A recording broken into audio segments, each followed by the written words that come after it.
Hello everyone, welcome to Midi Cuisine. Today we are going to talk about headache. In today's lecture, we will talk about the different types of headache, primary headache, secondary headache, and most importantly, we will discuss about the different types of primary headache, the tension headache, the migraine headache, cluster headache, and we will discuss how we actually manage these different types of headaches. And in the last, we will briefly discuss the different causes of secondary headache. So let's start. What is headache? Headache is pain in the craniofacial region, and headache is divided into two main types: primary headache, secondary headache. Primary headache is headache which occurs without the evidence of underlying pathology. Primary headache are of three types: tension headache, migraine headache, cluster headache. Primary headache is our today's topic, and we will also discuss the different causes of secondary headache, but briefly. So what is secondary headache? Secondary headache tends to be a symptom of an underlying disease, like headache associated with brain tumor, the subarachnoid hemorrhage, temporal arteritis.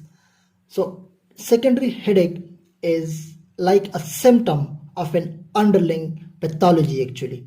Primary headache occurs without the evidence of underlying pathology. In today's lecture, we will mainly discuss the primary headaches: tension headache, migraine, and cluster headache. And the last, we will briefly discuss the different causes of secondary headache. Now let's discuss the different types of primary headaches one by one in details. Tension headache. Tension headache is described as tight, band-like headache that occur bilaterally. Bilaterality is an important feature of tension headache because when we will discuss migraine headache and cluster headaches, they are usually unilateral. So bilaterality is an important feature of tension headache. It is thought that tension headache is primarily due to muscle tension, and the patient describes the pain as one that builds slowly and may persist for several days with or without fluctuations. Movement will generally not exacerbate the headache. Remember this. Movement will generally not exacerbate the headache, so rarely disabling. Tension headaches are not disabling. The patient appears well. Regarding the management of tension headache, we can say that most benefit is derived from a careful assessment of the patient, followed by proper discussion about the precipitants and reassurance that the prognosis is good. Reassurance has got an immense importance in the management of tension headache. Reassuring the patient about the nature of the headache and the prognosis has got, as I said, immense importance in the management of tension headache. So remember the reassurance. Investigations are rarely required, but if you do investigations like CT scan or MRI scan on the patient's demand, then you have to look very carefully at these investigations, because some physicians then miss some of the important causes of headache. So you don't have to miss these causes. So you don't have to miss those causes which may be there. Physiotherapy with muscle relaxation and stress management, like physiotherapy, like head massage and stress management and low dose amitriptyline can provide benefit. They can provide benefit in case of tension headache. The second type of primary headache we have got is migraine headache. Very important regarding today's lecture, migraine headache. Migraine headache is defined as benign and recurrent syndrome of headache, nausea, vomiting, and other neurological symptoms. Benign and recurrent. Recurrent word is important regarding migraine headache because it is like a recurrent syndrome of headache with associated symptoms like nausea, vomiting, and other neurological symptoms. The patient describes the headache is unilateral. Remember, I told you in tension headache section that tension headache is bilateral, and this bilaterality was a very important feature of tension headache. The migraine headache in majority of cases is unilateral, throbbing and pulsatile type, which gets aggravated with movement. So actually it disable the person. The person tends to be lay down in the bed in a dark room and sound room actually, because in migraine headache there is headache with associated symptoms like nausea vomiting. Along with the nausea vomiting there is photophobia and phonophobia. So the patient tends to lay down in the bed in a dark and sound room. Remember, as I said, migraine headache may be bilateral in 20 to 30% of cases. Usually, it has a typical trigger like alcohol, it may be certain food like chocolate, cheese, it may be hunger or disturbed sleep patterns that actually trigger the onset of the episode. What is meant by classical migraine? You know, classical migraine accounts for 20% of total migraine cases. So classical migraine is described as migraine with aura. Migraine with aura. What is aura? Aura is a phase of neurological symptoms immediately preceding the typical symptoms of migraine like headache, nausea, vomiting. So aura is a phase of neurological symptoms immediately preceding the typical symptoms of migraine. So the pathognomic aura for classical migraine is scintillating scotoma. What is scotoma? Scotoma is any defect in the visual field. What is scintillating scotoma? In this case, the patient complains of a spot of a flickering light near the center of their visual field. So scintillating scotoma is a classical aura for migraine. Apart from scintillating scotoma, the patient may complain of seeing stars, sparks, or flashes of light. Now, don't confuse aura with prodrome. So, how to differentiate between aura and prodrome? Prodrome is also a phase of symptoms like diarrhea, constipation, irritability, depression that occurs 1 to 2 days before the episode of migraine. While the aura we studied here precedes the onset of migraine, immediately precedes the onset of migraine. The prodromal symptoms occur 1 to 2 days before the onset of migraine, while the aura occurs immediately before the typical symptoms of migraine.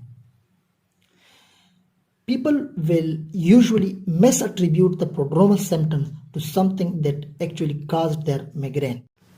They will say that they were having constipation or diarrhea or irritability 2 days ago, and due to that diarrhea, I have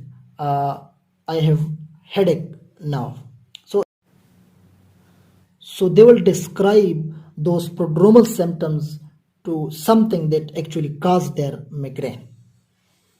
Prodromes are somewhat more common as compared to aura. They occurs in 40 to 60% of migraine episodes, while the aura occurs in only 20% of the total migraine cases. What is complicated migraine? You know what is the normal course of migraine headache?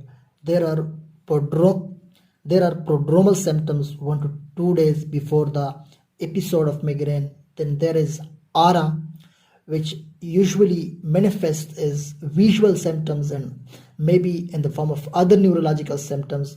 Then there are typical symptoms of the migraine like headache, nausea vomiting, photophobia, and phonophobia. You know, the focal neurological symptoms that occur in migraine, they resolve first, and after the resolution of these focal neurological symptoms, there is resolution of the typical symptoms like headache, nausea, vomiting, photophobia, and phonophobia. Now, what is complicated migraine? In complicated migraine, the focal neurological symptoms of migraine persist even after the resolution of the typical symptoms. So the typical symptoms of migraine are gone, but the focal neurological symptoms, they still persist. So this is complicated migraine. What is basilar migraine?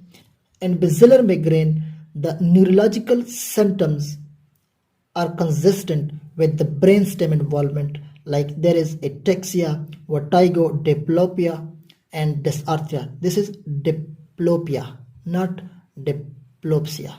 I'm sorry for that. Diplopia, dysarthria. So the neurological symptoms that occur in migraine, they are consistent with brainstem involvement, like ataxia, vertigo, diplopia. So such type of migraine is called basilar migraine.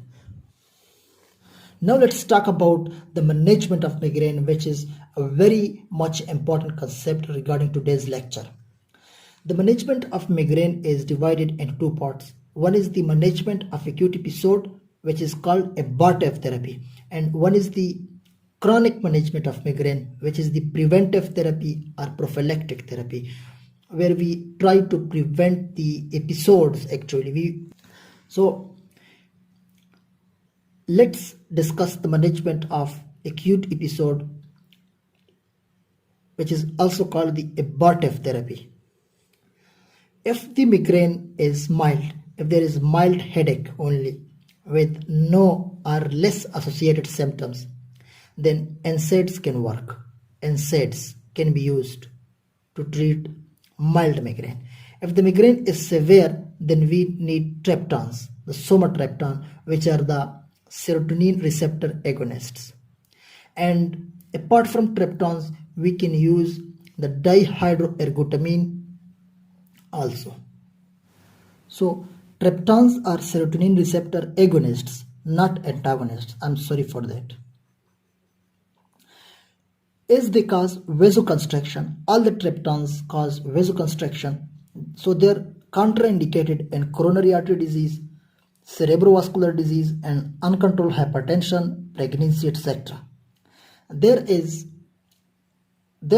a medication which is serotonin receptor agonist but not a triptan, which can be used safely in coronary artery disease patients and patients with uncontrolled hypertension, etc., because it carries no risk of vasoconstriction. This is called lasmiditan.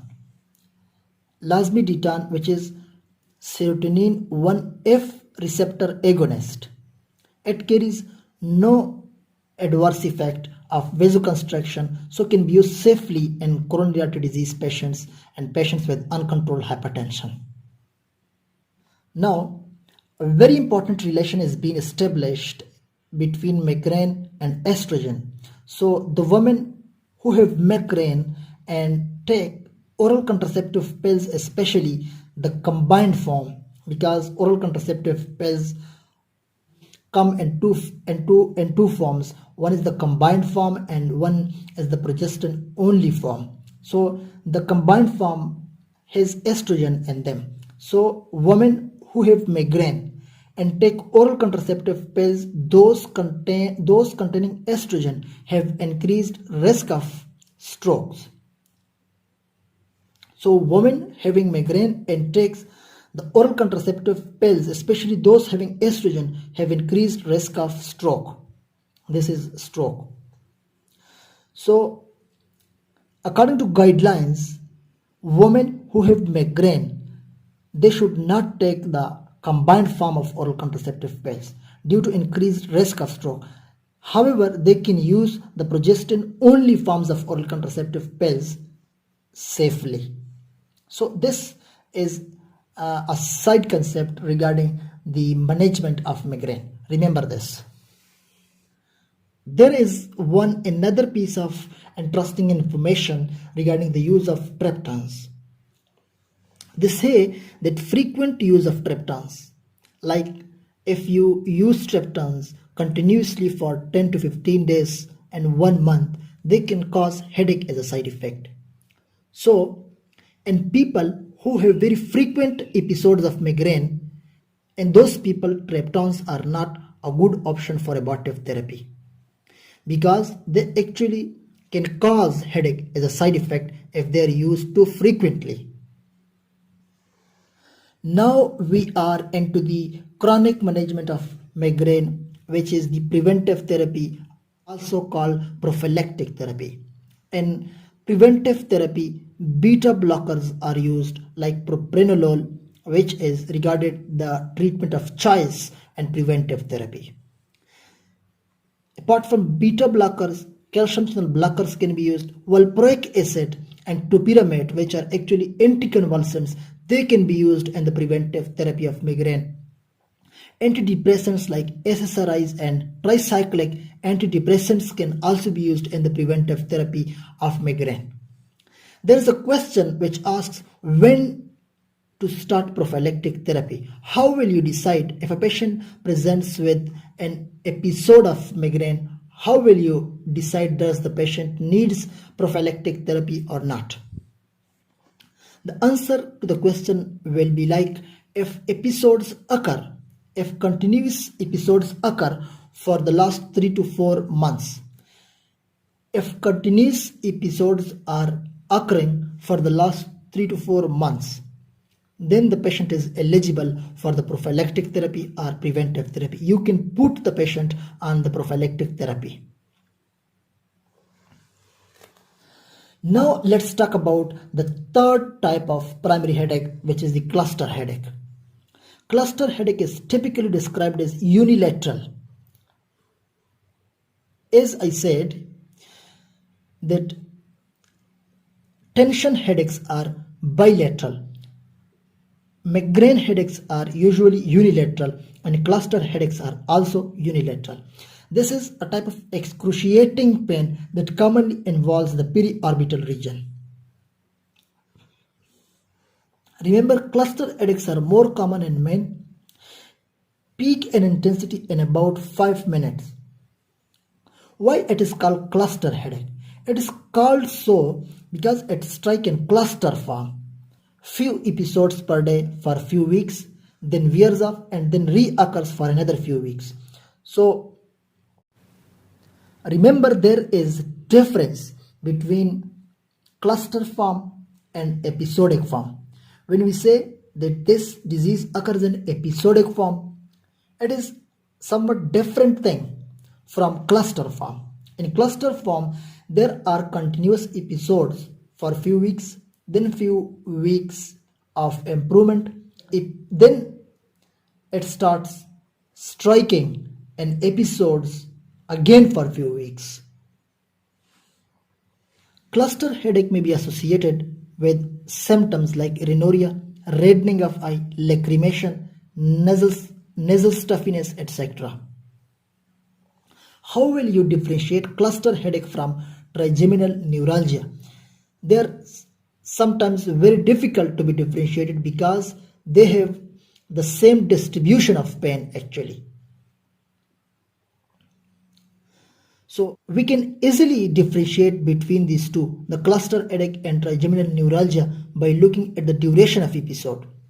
The episode of trigeminal neuralgia lasts for a few seconds, while episode of cluster headache lasts for several minutes and even hours. So by looking at the duration of episode, we can differentiate easily cluster headache from trigeminal neuralgia, although they have the same distribution of pain. How will you differentiate cluster headache from proxysmal hemicrania? This is another differential diagnosis of cluster headache. So what will be the differentials of cluster headache? It will be trigeminal neuralgia, and the second one would be proxysmal hemicrania.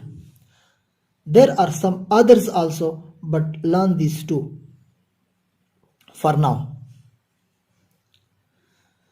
Remember, the proxysmal hemicrania strike very frequently, like it may occur as 15 episodes per day, up to 15 episodes per day, while the cluster headache it strike less frequently, like it may occur as 3 to 4 episodes per day. The duration of episode is also shorter in case of proximal hemicrania as compared to cluster headache. It may be round about 15 minutes. While in case of cluster headache, as we said, that the episode may last for hours even. And the most classical feature through which we can differentiate cluster headache from proximal hemicrania is the response to indomethacin. Remember, proxysmal hemicrania has a very good response to indomethacin, while cluster headache doesn't respond to indomethacin. Now let's talk about the treatment of cluster headache. Just like migraine headache, it has also got an abortive therapy and prophylactic therapy. Abortive therapy is with triptan or 100% oxygen. Remember, cluster headache doesn't respond to indomethacin, and we will see here that it also doesn't respond to NSAIDs. So abortive therapy cannot be done with NSAIDs. Abortive therapy needs triptan or 100% oxygen. So cluster headache doesn't respond to indomethacin or NSAIDs. It responds to 100% oxygen. The prophylactic therapy, the treatment of choice is calcium channel blocker, and the alternatives are prednisone and lithium. They are also sometimes used for the prophylactic therapy of cluster headache. Remember, you should able to differentiate cluster headache from trigeminal neuralgia and proximal hemicrania. In case of trigeminal neuralgia, it is the duration of episode which actually differentiate cluster headache from trigeminal neuralgia. The episode of trigeminal neuralgia is very short, lasting for several seconds, while the episode of cluster headache lasts for minutes and even hours. Let's talk about some of the common and important causes of secondary headache. Remember, we will not discuss the causes of secondary headache in details, like the brain tumor in detail. We will only discuss the symptom of these pathologies, which is the headache. So, brain tumor, the patient describes the headache as a deep aching pain which disturbs the sleep. The patient may also complain of vomiting which precedes the headache. Remember, headache induced by coughing, lifting or bending is a typical for posterior cranial fossa tumors. So brain tumor headache is like a deep aching pain which disturbs the sleep. Headache induced by coughing, lifting, bending is typical for posterior cranial fossa tumors. Now the second important cause of secondary headache is temporal arthritis, which is a disease of elderly. It affects patients in their 50s or 60s. Patients complain of unilateral pounding headache associated with visual changes. It may be associated with other symptoms like fever, weight loss, polymyalgia rheumatica, or even jaw claudication. The most classical symptom is scalp tenderness. So this is a kind of buzzword for temporal arthritis. When you hear of scalp tenderness with headache, you should think of temporal arthritis. So the most classical symptom is scalp tenderness. Patients typically complain of difficulty in combing hair and laying on a pillow even. Now the third most important cause of secondary headache is trigeminal neuralgia, the tic douloureux. It is an idiopathic pain disorder which results in sudden, severe, sharp pain in the craniofacial region, especially in the distribution of cluster headache. Attack may be triggered by movement such as talking, eating, etc., and lasts for a few seconds only. And This duration of episode is important because through this we can differentiate trigeminal neuralgia from the cluster headache. For the treatment of trigeminal neuralgia, we will use carbamazepine, which is the standard care of treatment. Alternatives to carbamazepine include phenytoin, gabapentin, or baclofen. And if the medical treatment fails, we have surgery or radiofrequency lesioning can be tried. As you know, trigeminal neuralgia is usually due to compression of the trigeminal ganglion or the trigeminal nerves due to many different types of lesions like vascular lesions, etc. So by surgery we can decompress that part of the nerve that is being compressed by the lesions, and we can actually relieve the symptoms by surgery. Now let's talk about the fourth important cause of secondary headache called pseudomotor cerebri, which is also called benign intracranial hypertension. It is an idiopathic increase in intracranial pressure. Patient presents with headache along with visual symptoms plus sixth nerve palsy. This is typical for pseudomotor cerebri, sixth nerve palsy. Cranial nerve number 6 palsy is typical for pseudomotor cerebri along with headache. The pseudomotor cerebri may be associated with different conditions like obesity, chronic lung diseases, Addison disease, etc. Remember, the CT MRI are normal and CSF analysis shows only increased CSF, the cerebrospinal fluid. Actually, the increased intracranial pressure is due to increased CSF. The definitive treatment for pseudomotor cerebri is shunt placement between the ventricles and peritoneum. So this shunt placement is the definitive treatment for pseudomotor cerebri.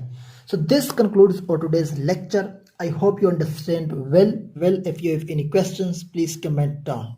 Thank you.